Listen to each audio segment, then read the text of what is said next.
So I'm the owner and operator of a new steakhouse in town, Bottleneck Steaks, and we're very excited about our first month of business. And we believe that we're going to start off with a high demand for our steaks.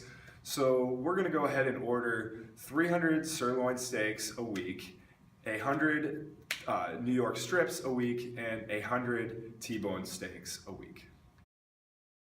So in the first month we did well, but we overestimated the amount of demand we'd have for our steaks. So we have bought too many steaks and actually lost $12,000 on wasted meat that went bad because we couldn't use it. So I'm gonna go talk to my kitchen manager and we're gonna try to figure out what went wrong. Hey Brett, thanks for coming in. How's it Thanks. going, man? How we doing? Good, how you doing? Hey, so I want to talk to you about the last month and our sales and things. We lost a lot of money on wasted steak. Do you know what was going on there? Yeah, honestly, I think we just projected our demand to be a lot higher than it was, and I think we should honestly just cut our supply in half. Just for cut this it. upcoming month. Just cut it in half. All right, so we'll order half as many steaks for this month, and you think that'll I help? think that'll help a lot. Okay. So after the last month, we had too many steaks, so we decided to cut our supply in half, and we actually did not have enough supply on hand to meet the demand of our customers. We actually lost about $5,000 this month in opportunity costs because customers wanted to order the steaks, and we didn't have those steaks ready for them. This is better than the $12,000 we lost by ordering too many steaks, but it's still costs that we want to bring down. We also take into consideration that unhappy customers that didn't get steaks when they wanted them may not return because of that reason. So, we really want to fix this to make sure that we can cater to all our customers without having too many steaks. So I'm going to talk to our kitchen manager, Brett, again, and we're going to try to come up with a solution. Hey Brett, thanks for coming in. How we doing? Good, how you doing? So, we talked last month and we were having we were getting too much meat for what we could supply, and we decided to go ahead and cut those orders in half. We did make some improvements. Our costs went down a little bit. We're down to $5,000 in costs we give up, but we also had some angry customers because they left without getting a steak that they wanted. Can you kind of explain that problem? Do you know what happened there? Yeah, honestly, my opinion to cut supply in half was not the right decision. A lot of customers wanted steaks that we just didn't have at the time. So honestly, I think what we should do now is we can either keep guessing every single month and maybe figure it out, or I know a couple of professionals that we can call and hopefully they can come in and give us their expertise on what we should do.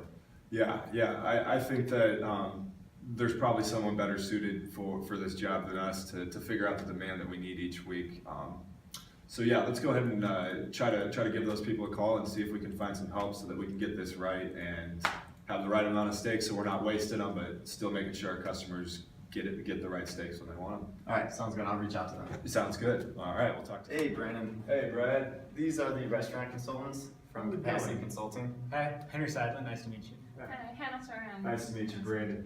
So Brett filled you in on kind of what our problems are right now with our demand and things like that? Yeah, he did. This is a real problem we see in restaurants around town, and we think we can use some simple forecasting methods in order to solve the problem for you.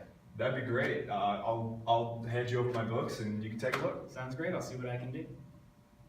So to start out, we did a couple simple forecasts using a moving average. This is when you average some previous weeks together to find your future weeks. We did a moving average of 3 weeks, 4 weeks, and 5 weeks. And we found that the best performing one for the New York strip was the 5 weeks, and the best performing one for the sirloin was 4 weeks. We also ran an exponential smoothing forecast, which starts off and then it weights the error to try to predict the next week's demand. And the best working one for the sirloin was a weight of 0.1 on the error, and the best with the New York strip was a weight of 0.9 on the error. Now the MSC for the sirloin is only 228, so that was the best performing one of the bunch. So we used the exponential smoothing to efficiently predict the sirloin steaks, and we used the MA5 to predict the New York strip steaks. We also did a trend forecast since we noticed an obvious trend in the T-bone steaks. This weights both the error and the trend error, and we ran multiple models of both of those, and found a MSC of 4.04 for the T-bone steaks. We were also efficiently able to predict the T-bone steaks that you'll be making each week. After talking with the consultants, they were able to give us some helpful statistics to accurately forecast our demand for our steaks.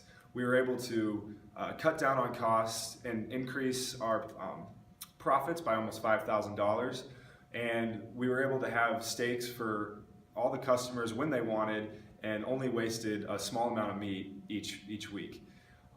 We're probably going to continue to use these methods that the consultants implemented for us in the future so that we can have accurate forecasts for our demand of steaks at Bottleneck Steak.